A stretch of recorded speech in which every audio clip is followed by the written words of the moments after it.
నమస్తే, welcome to me TV news. ముందుగా headlines.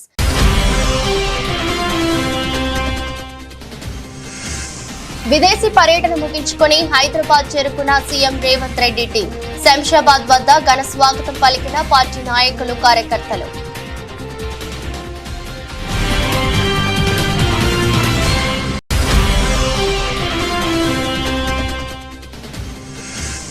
రాష్ట్రంలో శాంతి భద్రతలు క్షీణించాయంటూ ప్రభుత్వంపై మాజీ సీఎం జగన్ ఆరోపణలు. కూటమి ప్రభుత్వం కక్ష సాధింపు చర్యలకు పాల్పడిందని ఆగ్రహం.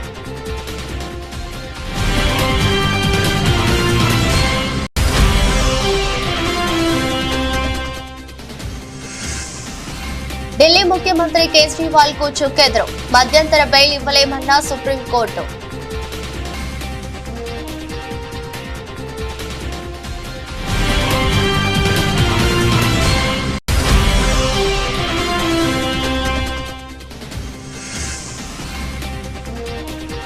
నేడు రాష్ట్ర వ్యాప్తంగా ఓపీ సేవలు బంద్. నిరసనకు దిగిన జూనియర్ డాక్టర్లు.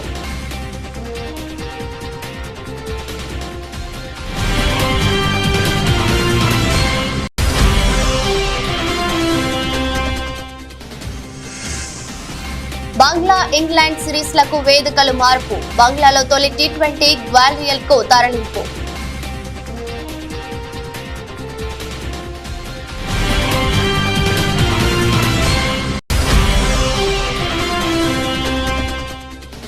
కొనుగోళ్లకు దూరంగా 79,000 దిగువకు సెన్సెక్స్. ఒక్కరోజే 693 పాయింట్లు పతనం. 208 పాయింట్లు దిగజారిన నిఫ్టీ.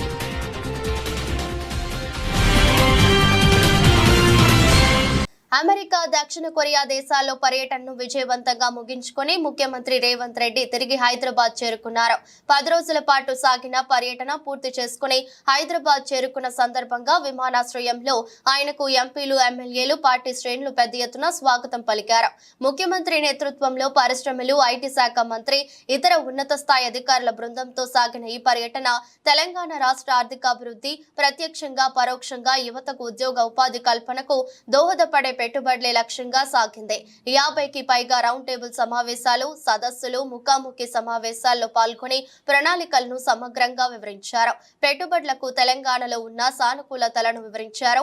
తెలంగాణ భవిష్యత్ను తీర్చిదిద్దే ప్రణాళికలను సోదాహరణంగా సదస్సులో వివరించారు. ప్రతిష్టాత్మకంగా చేపట్టిన Musi river front development project Hyderabad నగరాన్ని ప్రపంచంలో అగ్రస్థానంలో నలపాలని లక్ష్యాలను తెలిపారు. మా పర్యటన ఫ్లాప్ అయిందో సక్సెస్ అయిందో ప్రజలకు తెలుసుని మంత్రి శ్రీధర్ బాబు అన్నారు. తెలంగాణలో పెట్టుబడులు పెట్టేందుకు అనేక కంపెనీలు ఆసక్తి చూపెట్టాయన్నారు. ఒక్క నిమిషం కూడా వేస్ట్ చేయకుండా ప్రతి నిమిషాన్ని తెలంగాణ అభివృద్ధి కోసం వినియోగించామని మంత్రి చెప్పుకొచ్చారు. అగ్రిమెంట్ వారు చేసుకుంటే వారు అప్పుడు పెట్టాలి కదా, వారు ఒక్కసారి ఫోటో దిగిపోగానే అగ్రిమెంట్ అవుతుందా? ఒక్కసారి అగ్రిమెంట్ చేసుకున్న వాళ్ళు ఇంకోసారి అగ్రిమెంట్ చేసుకుంటారు ఎవరన్నా? సరే మేమంటే చేసుకుంటాం అనుకో, పరిశ్రమలకు సంబంధించి మరొకసారి అగ్రిమెంట్ చేసుకుంటారా?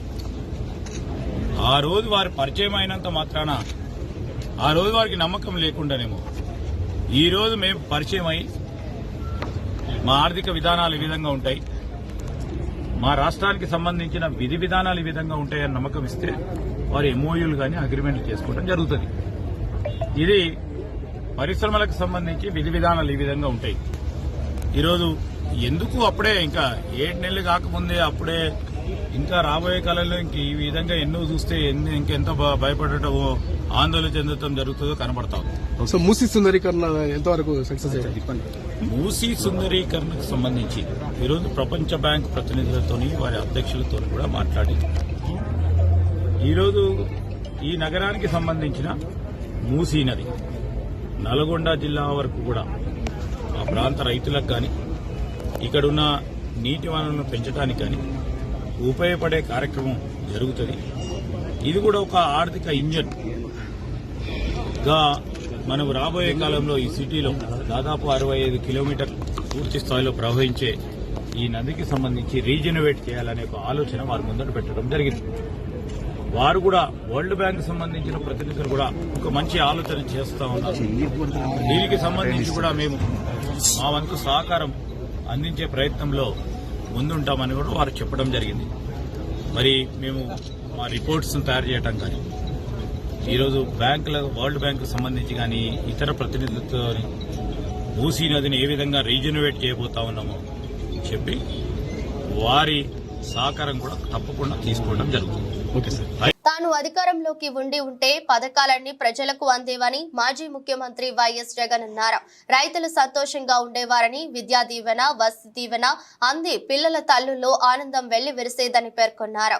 విశాఖ స్థానిక సంస్థల ఎమ్మెల్సీ ఎన్నికల సందర్భంగా అనకాపల్లి, చోడవరం, మాడుగుల నియోజకవర్గాలకు చెందిన ఎంపీటీసీలు, జడ్పీటీసీలతో తాడేపల్లిలోని క్యాంపు కార్యాలయంలో సమావేశమయ్యారు. ఈ సందర్భంగా మాట్లాడుతూ జగన్ అధికారంలో ఉంటే సకాలంలో షెడ్యూల్ ప్రకారం అన్ని వర్గాలకు పథకాలు అందేవని గుర్తు చేశారు. ప్రతి ఇంటికి మంచి చేశామని, చేసిన మంచి ఎక్కడికి పోదని, వచ్చే ఎన్నికలు మనకు శ్రీరామరక్ష అని పేర్కొన్నారు. వైసీపీ అధికారంలో లేకపోవడంతో ప్రభుత్వ పథకాలు పేదలకు అందడం లేదని ఆరోపించారు. రాష్ట్రంలో శాంతి భద్రతలు క్షీణించాయని, రెడ్ బుక్ పాలన నడుస్తోందని, కూటమి ప్రభుత్వం కక్ష సాధింపు చర్యలకు పాల్పడిందని ఆగ్రహం వ్యక్తం చేశారు. ఎవరికైనా ఏ పార్టీకైనా కష్టాలు ఎల్లకాలం ఉండవు, చీకటి తరువాత వెలుగు ఉంటుందని వెల్లడించారు. చంద్రబాబు ప్రజలకు ఆశ చూపి గెలిచారని, అధికారంలోకి వచ్చిన తర్వాత బాబు నైజం బయటపడిందని ఎద్దేవా చేశారు. ఈ రోజు కూడా ప్రతి వైఎస్ఆర్సీపీకి సంబంధించిన ప్రతి కార్యకర్త, ప్రతి నాయకుడు కూడా ప్రతి గ్రామంలోని ప్రతి ఇంటికి కూడా తలెత్తుకొని సగర్వంగా ప్రతి ఇంటికి పోగలుగుతాం. మా ఎన్నికల మేనిఫెస్టోలో మేము ఇవన్నీ చెప్పాము. చెప్పిన ప్రతిదాన్ని కూడా ఒక బైబిల్గా, ఒక ఖురాన్గా, ఒక భగవద్గీతగా భావిస్తూ ఏకంగా 99% హామీలు అమలు చేసి మేము మన్నలను పొందగలిగాము. మాకు కోవిడ్ లాంటి సమస్యలు ఎదురైనా కూడా ఏ రోజు సాకులు చూపించలేదు, ఏ రోజు ఇవ్వకుండా ఉండడాని కోసం కారణాలు వెతుక్కోలేదు. మా నాయకుడైనా, మా పార్టీ అయినా, మేమైనా విలువలతో రాజకీయాలు చేశాం, విశ్వసనీయతతో రాజకీయాలు చేశాము అని ప్రతి ఇంటికి వెళ్ళి సగర్వంగా తలెత్తుకొని చెప్పగలిగే మనం చేసిన మంచి ప్రతి ఇంట్లో కూడా ఇవాళటికి కూడా బ్రతికే ఉంది.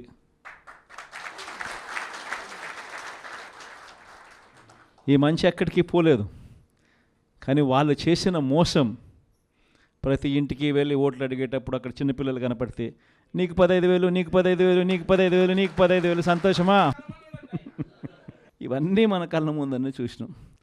అంటే ఇటువంటి ప్రలోభాలకు ప్రజలు కూడా ఏమో జగన్ చేసినాడు కదా, జగన్ బాగానే చూసుకున్నాడు మమ్మల్ని అందరినీ, జగన్ పలావ్ పెట్టాడు, Chandrababu Naidu biryani పెడతానంటున్నాడు,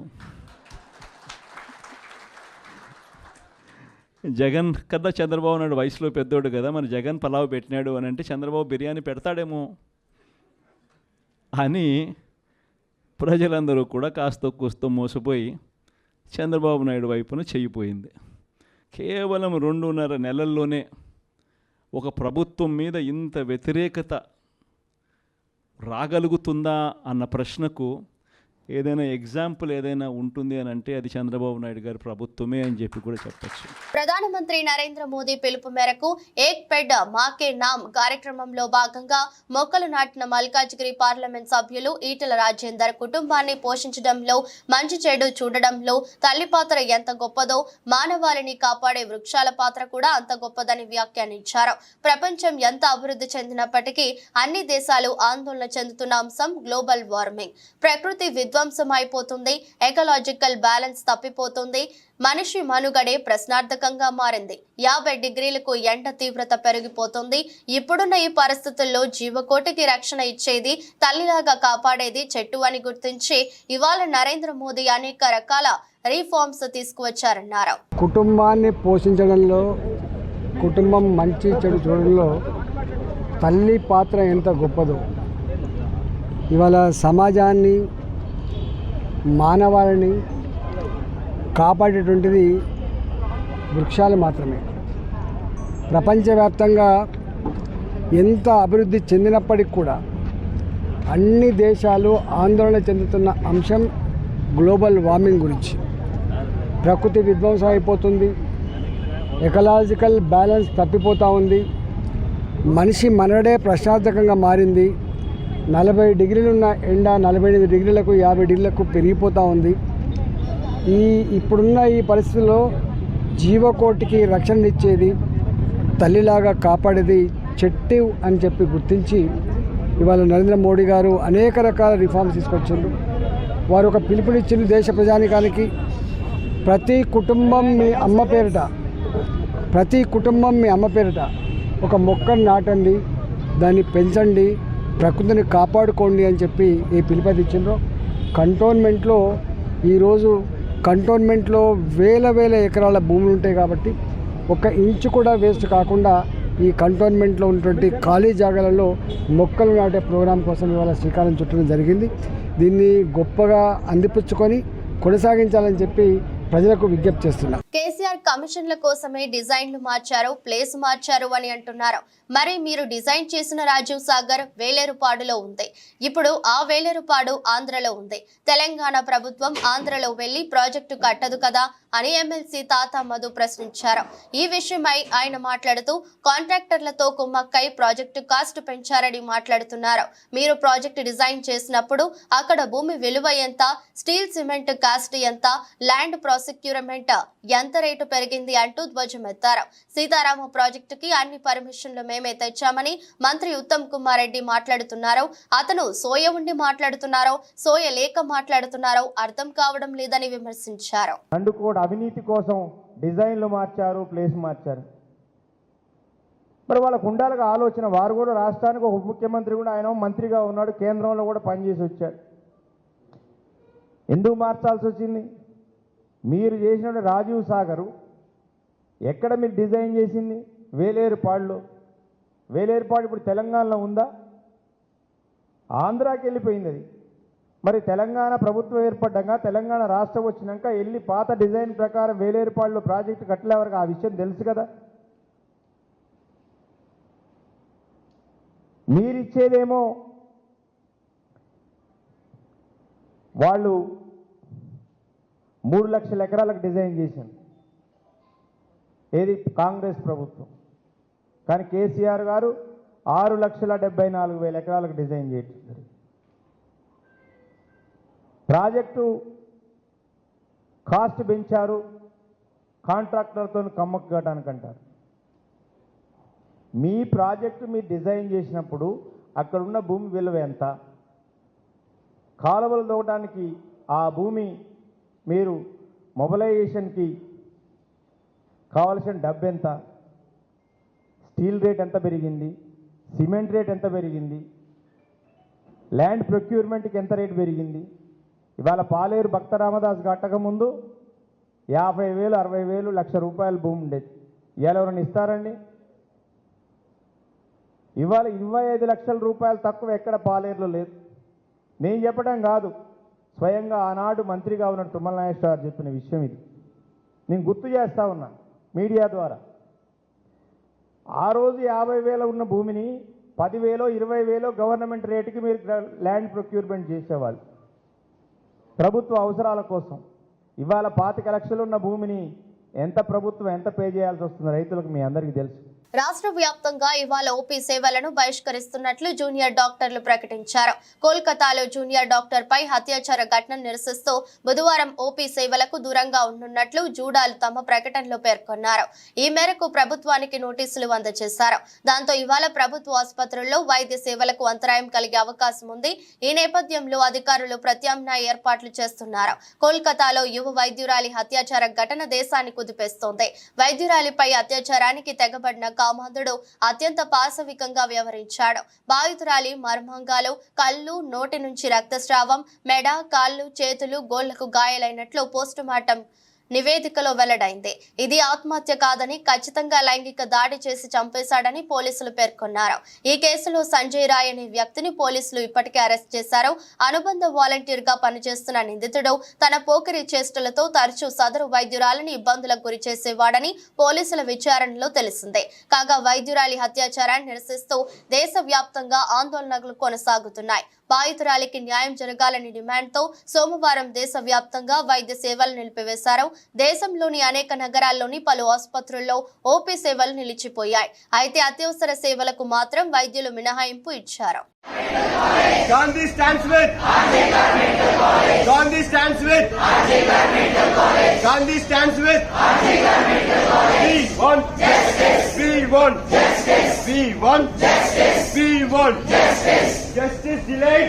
Justice denied. Justice delayed. Justice denied. Justice delayed. Justice denied. Justice delayed. Justice denied. Justice delayed. Justice denied. Justice delayed. Justice denied. We want justice. We want justice. Awaaz He wants justice. She wants justice. We all want justice. Awaaz Bhadradri Kothagudem జిల్లా భద్రాచలం పక్కన గల ఏటపాకలోని CRPF 212 battalion ఆధ్వర్యంలో హర్ ఘర్ తిరంగా కార్యక్రమం ఘనంగా జరిగింది.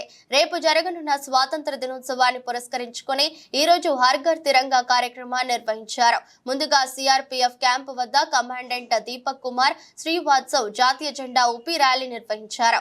CRPF camp నుంచి 3 కిలోమీటర్లు rally నిర్వహించి అక్కడ ఉన్న పాఠశాలలో విద్యార్థులతో కలిసి జాతీయ జెండాలతో నినాదాలు చేశారు. అనంతరం పాఠశాల ఉపాధ్యాయులను సిఆర్పీఎఫ్ అధికారులు సన్మానించారు. हर घर तिरंगा, it's a Hindi word. हर घर तिरंगा. Tiranga is our what? Tricolor. So we are celebrating that every house have a Indian tricolor. So it's a very proud moment, and Indian government has celebrating this from 9th August to 15th August, and this is a part that we are approached to you to celebrate with you.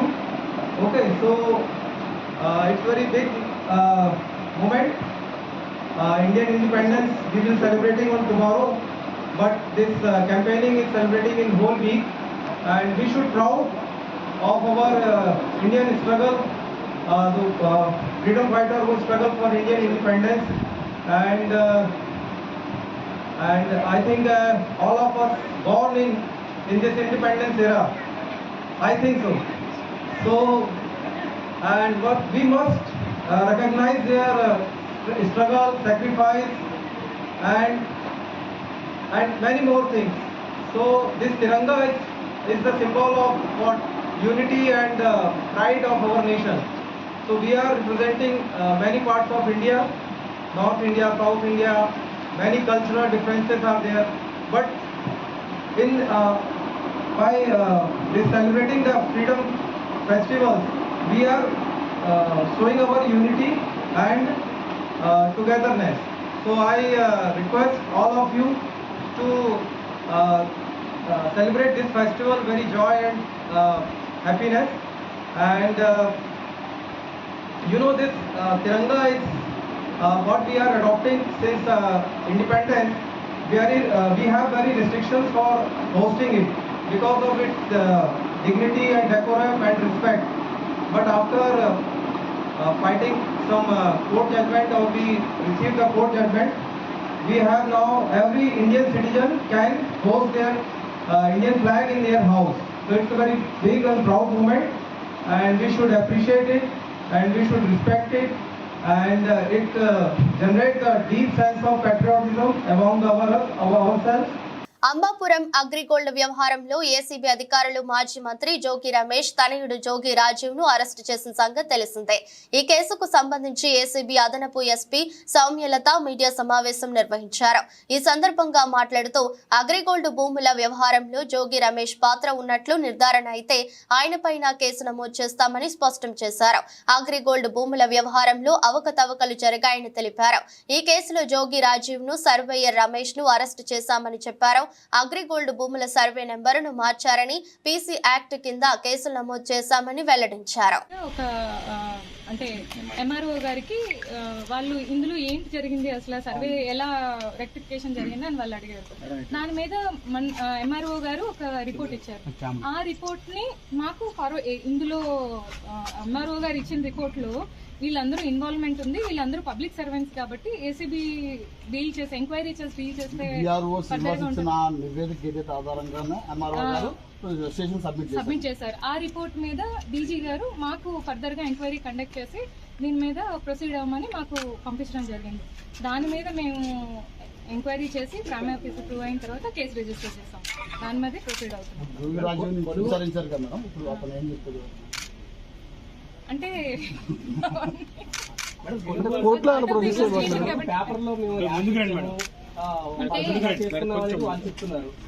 అంటే ఒకటి కొనుగోలు చేసుకున్నప్పుడు మేము add ఇచ్చామంటే ఇప్పుడు మేము 88 కొనుగోలు చేసుకున్నాము. 87 రెక్టిఫికేషన్. యాక్చువల్గా 87 అనేది అన్డివైడెడ్ అంటే అన్షెడ్యూల్డ్ ప్రాపర్టీ, అంటే దాన్ని ఎలాంటి సబ్ డివిజన్లు జరగలేదు. సబ్ డివిజన్లు జరగలేదు కాబట్టి అందులో చాలా మంది ఉన్నారు. ఎవరి పోర్షన్ ఏంటి అనేది ఎక్కడ అందులో లేదు. అయితే అందులో సిఐడి వాళ్ళ ల్యాండ్ కొంత ఉందన్నమాట. 2290 గజాల వరకు అబ్బా శేషనారాయణ వాళ్ళ ల్యాండ్ సిఐడి వాళ్ళ అటాచ్మెంట్ లో ఉంది. అదే ప్రాపర్టీని వీళ్ళు ఇది వేసుకోవడం జరిగింది అనమాట, ప్రహరీ వేసుకోవడం జరిగింది. ఇప్పుడు ఈ మొత్తం మీరు చెప్తున్నారు ఏదైతే ఇప్పుడు కోల్కతాలో మహిళా వైద్యురాలి అత్యాచారంపై గాంధీ ఆసుపత్రిలో నిరసన చేపట్టిన డాక్టర్లకు మంత్రి సీతక్క సంఘీభావం ప్రకటించారు. ఈ సందర్భంగా మంత్రి మాట్లాడుతూ కోల్కతా ఘటన దిగ్భ్రాంతికి గురి చేసిందన్నారు. మహిళలపై అఘాయిత్యాలు నిలువరించాలని, మహిళా దేవతతో సమానం, ఇప్పుడిప్పుడే మహిళలు బయటకి వస్తున్నారు. ఇలాంటి ఘటనలు మహిళలను మధ్య యుగాలకు తీసుకువెళ్తుందన్నారు. వైద్యులకు అండగా తాము నిలబడతామని, తరగతి గదుల నుంచి మహిళలను గౌరవించాలని నేర్పిస్తామని తెలిపారు. తప్పు చేసిన వారు ఎవరైనా ఉపేక్షించకూడదు. మహిళా రక్షణ ప్రతి ఒక్కరి బాధ్యత. మహిళా భద్రతపై ప్రతి ఒక్కరి ఆలోచన మారాలి. అందుకోసం కృషి చేస్తామని తెలిపారు. ఆరోగ్యశ్రీ పథకం ద్వారానే కాకుండా ఈ పథకం వర్తించని వ్యాధులకు పేదలను ఆదుకోవడానికి సీఎం రేవంత్ రెడ్డి లక్షల రూపాయలను మంజూరు చేస్తున్నారని ఎమ్మెల్యే నాగరాజు అన్నారు. హనుమకొండ జిల్లా కాజీపేట మండల పరిధిలో 44, 45, 46, 64 డివిజన్లకు చెందిన 45 మంది బాధితులకు 11,14,500 రూపాయల చెక్కులను పంపిణీ చేశారు. అనంతరం కళ్యాణ లక్ష్మి, షాదీ ముబారక్ లబ్ధిదారులకు 43,04,908 రూపాయల చెక్కులను పంపిణీ చేశారు. పంపడం జరిగింది. పంపిన కార్యక్రమంలో ఈరోజు మన డాక్టర్ కడియం కావ్య గారిని కూడా ఆహ్వానించడం జరిగింది. ఎందుకంటే వారు కూడా అందుబాటులో ఉంది. సో వారి ద్వారా కూడా మహిళా సోదరులకు అందరికీ కూడా చెక్కులు పంపిణీ చేయడం జరిగింది. సుమారుగా మన కళ్యాణ లక్ష్మి 43 లక్షల చిల్లర చెక్కులు, అలాగే సీఎంఆర్ రిలీఫ్ ఫండ్ నుండి 11 లక్షల చిల్లర చెక్కులను తీసుకొని రావడం జరిగింది. చెక్కులను ఎవరైతే లబ్ధిదారులు ఉన్నారో వారందరికీ కూడా వేదిక ద్వారా వారందరికీ పంపిణీ చేయడం జరుగుతుంది. వారందరికీ కూడా ఎవరైతే ఇన్ని రోజుల నుండి వెయిట్ చేశారో వారందరికీ కూడా నా యొక్క హృదయపూర్వక ధన్యవాదాలు. వారు ఎలాంటి వీటి కోసం ఎవరు కూడా ఒక పైసా కూడా. హైదరాబాద్ లోని నాగోల్ మెట్రో స్టేషన్ వద్ద పార్కింగ్ నిర్వాహకులపై వాహనదారులు తిరగబడ్డారు. ఫ్రీ పార్కింగ్ స్థలంలో పెయిడ్ పార్కింగ్ పెట్టడంతో వాహనదారులలో గందరగోళం నెలకొంది. పెయిడ్ డబ్బులు కూడా పార్క్ హైదరాబాద్ అనే యాప్ నుంచి కట్టమని కండిషన్ పెట్టారు. అయితే ఆ యాప్ గూగుల్ ప్లే స్టోర్ నుంచి డౌన్లోడ్ కాకపోవడంతో వాహనదారులు ఆందోళన చెందుతున్నారు. అసలే ఆఫీసులకు టైం అయిపోవడం, ఫ్రీ పార్కింగ్ తీసేయడంతో నిర్వాహకులతో వాహనదారులు గొడవకు దిగారు.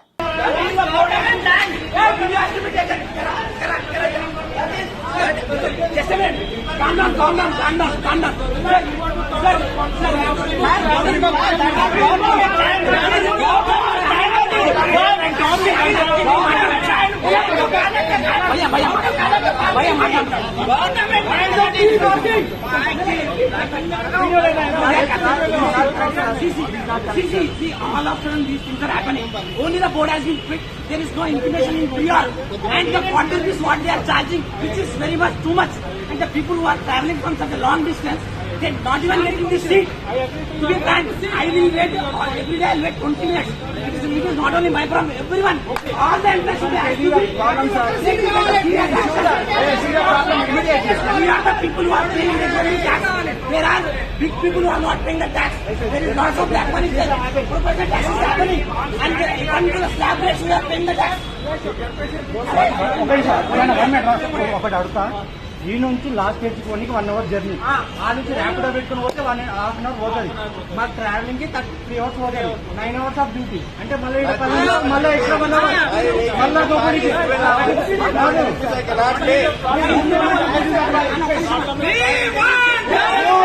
మద్యం కుంభకోణానికి సంబంధించిన సిబిఐ కేసులో ఢిల్లీ ముఖ్యమంత్రి ఆమ్ ఆద్మీ పార్టీ జాతీయ కన్వీనర్ అరవింద్ కేజ్రీవాల్ కి చుక్కెదురైంది. తన అరెస్టుకు వ్యతిరేకంగా కేజ్రీవాల్ దాఖలు చేసిన పిటిషన్ ను సుప్రీంకోర్టు తిరస్కరించింది. కేజ్రీకి మధ్యంతర బెయిల్ ఇవ్వలేమని పేర్కొంది. ఈ మేరకు కేజ్రీవాల్ వేసిన పిటిషన్ పై సిబిఐకి సుప్రీంకోర్టు నోటీసులు జారీ చేసింది. సిబిఐ కేసులో బెయిల్ కోరుతూ కేజ్రీవాల్ ఇటీవలే సుప్రీంకోర్టును ఆశ్రయించిన విషయం తెలిసిందే. సిబిఐ తనను అరెస్టు చేయడాన్ని దేశ అత్యున్నత న్యాయస్థానంలో సవాల్ చేశారు. ఈ కేసులో కేజ్రీ రెగ్యులర్ బెయిల్ కోసం పిటిషన్ వేసినట్లు ఆప్ న్యాయ బృందం సోమవారం తెలిపింది. దీంతో పాటు గతంలో ఈ కేసులో ట్రయల్ కోర్టు తనకు ఇచ్చిన మధ్యంతర బెయిల్ పై హైకోర్టు స్టే విధించడాన్ని వ్యతిరేకిస్తూ మరో 2 పిటిషన్లు దాఖలు చేశారు. ఈ పిటిషన్లపై సుప్రీంకోర్టు ఇవాళ విచారణ జరిపింది. ఇరువురి తరపున వాదనలు విన్న ధర్మాసనం సీఎం కేజ్రీవాల్ కు ఈ కేసులో మధ్యంతరం బెయిల్ ఇవ్వలేమని స్పష్టం చేసింది. ఈ మేరకు కేజ్రీ పిటిషన్ పై సమాధానాన్ని కోరుతూ సిబిఐకి నోటీసులు జారీ చేసింది. తదుపరి విచారణను ఈ నెల 23కు వాయిదా వేసింది. స్వదేశంలో బంగ్లాదేశ్ తో జరగబోయే టీ20 సిరీస్ తో పాటు టీమిండియా వచ్చే ఏడాది ఇంగ్లాండ్ తో ఆడనున్న సిరీస్ వేదికల్లో మార్పులు చోటు చేసుకున్నాయి. ముందుగా నిర్ణయించిన షెడ్యూల్ ప్రకారం అక్టోబర్ 6న ధర్మశాలి వేదికగా భారత జట్టు తొలి టీ20 ఆడాల్సి ఉండగా స్టేడియంలో మరమ్మతుల కారణంగా ఆ మ్యాచ్ ను గ్వాలియర్ కు తరలించారు. మిగిలిన మ్యాచ్లలో మార్పులేమీ లేవు. ఇక తొలుత ప్రకటించిన షెడ్యూల్ ప్రకారం ఇంగ్లాండ్ తో టీ20 సిరీస్ లో భాగంగా 2025 జనవరి 22న చెన్నైలో మొదటి, 25న కోల్కతాలో రెండో మ్యాచ్ జరగాల్సి ఉంది. కానీ ఈడెన్ గార్డెన్ లో తొలి టీ20, చెపాక్ లో రెండో టీ20 జరుగుతాయని బీసీసీఐ ఒక ప్రకటనలో తెలిపింది. దేశీయ స్టాక్ మార్కెట్లో మంగళవారం భారీ నష్టాలకు లోనయ్యాయి. బాంబే స్టాక్ ఎక్స్చేంజ్ ప్రధాన సూచీ సెన్సెక్స్ 612.89 పాయింట్లు లేదా 0.87% క్షీణించి 79,000 స్థాయికి దిగువన 78,956.03 వద్ద ముగిసింది. ఒకానొక దశలో 759.54 పాయింట్లు పడిపోయింది. ఇక నేషనల్ స్టాక్ ఎక్స్చేంజ్ సూచీ నిఫ్టీ 208 పాయింట్లు లేదా 0.85% కోల్పోయి 24,139 వద్ద స్థిరపడింది. విదేశీ మదుపరుల పెట్టుబడుల ఉపసంహరణల మధ్య హెచ్డిఎఫ్సి బ్యాంక్, ఎస్బీఐ, ఐటీసీ షేర్లలో అమ్మకాల ఒత్తిడి కనిపించింది.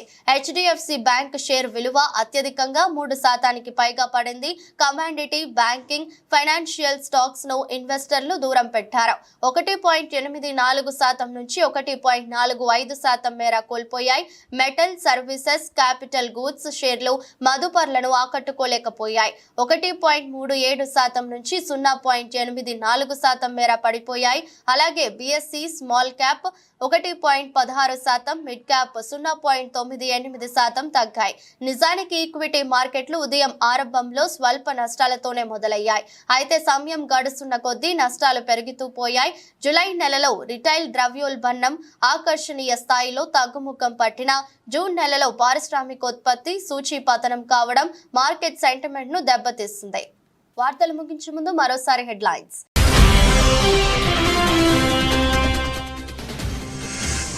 విదేశీ పర్యటన ముగించుకొని హైదరాబాద్ చేరుకున్న సీఎం రేవంత్ రెడ్డి టీం. శంషాబాద్ వద్ద ఘన స్వాగతం పలికిన పార్టీ నాయకులు, కార్యకర్తలు.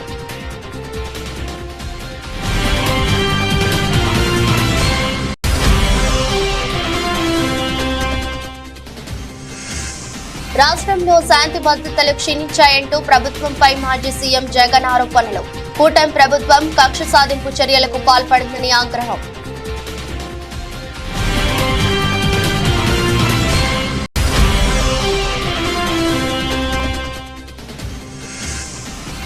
ఢిల్లీ ముఖ్యమంత్రి కేజ్రీవాల్ కు చుక్కెదురు. మధ్యంతర బెయిల్ ఇవ్వలేమన్న సుప్రీంకోర్టు.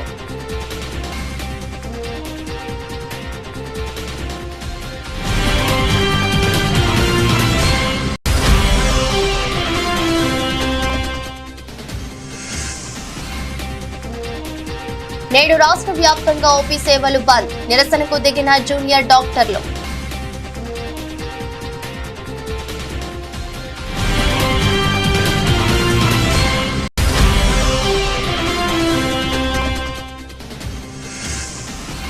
బంగ్లా, ఇంగ్లాండ్ సిరీస్లకు వేదికలు మార్పు. బంగ్లాలో తొలి టీ20 గ్వాలియర్ కు తరలింపు.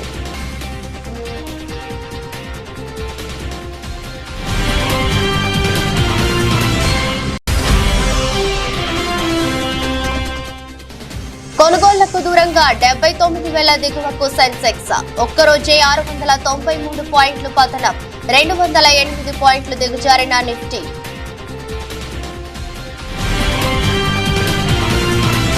ఇది రోజు బులెటిన్. మరో బులెటిన్లో మళ్ళీ కలుద్దాం.